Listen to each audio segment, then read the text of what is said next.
प्रधानमंत्री आवास योजना को नहीं एबे आउ एक बड़ अपडेट आछि जहा विषय में आपको जनइबी जदि आपण माने एपर्यंत अप्लाई करना या तो अप्लाई कर देछंती तबे तो शेष पर्यंत निहाती देखंतु खास करी देखंतु यार जो लास्ट डेट रही मार्च 31 तारिख रही शेष समय ता पूर्व आपको अप्लाई करने को पड़ो आ भी मंत्री सूचना देइछंती जदि आपण जने योग्य होइथिबे तबे एथरो समस्त को घर मिलियो बोली तो सूचना रही आसंतु अपडेट में आपको जनाऊँ ता पूर्व लाइक टे करंतु सब्सक्राइब करनथिले एबे सब्सक्राइब करे पाखर थिबा घंटे चिन्ह को दबाइ दियंतु। देखंतु आवास योजना रे पंजीकरण को नहीं पंचायत राज मंत्री रवि नायक देले बड़ सूचना।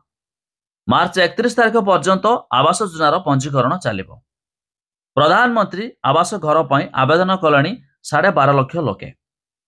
तेबे प्रधानमंत्री आवास योजना रे शामिल हेबा आरंभ होइथिबा पंजीकरण संख्या 12,50,000 पहुंचलानी।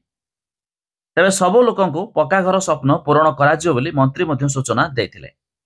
तेबे पाखापाखि 6 लाख लोकंक तालिका प्रस्तुत होइछि।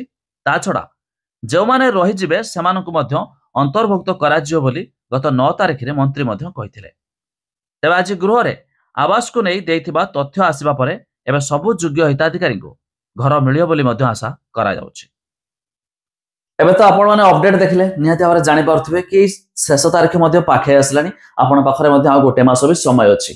तेबे मंत्री जहा के थरो सूचना देले जदि आपण जन योग्य हिताधिकारी रहिथिबे बा आपणकर पूर्वरु पक्का घर नथिबो एमिति कि जो माने बड़ हाईफाई कैटेगरी न आस्तुबे गरीब श्रेणी रे आस्तुबे तो से माने निश्चित भाबरे योग्य होबे आ एथरो समस्त मध्य घर मिलियो बोली सूचना भी रहिछि।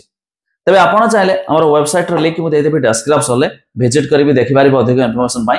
ता छडा आपण माने केउ जिल्लारु भिडियो देखुछंती ता भी कमेंट करके जणाइ दियंतु।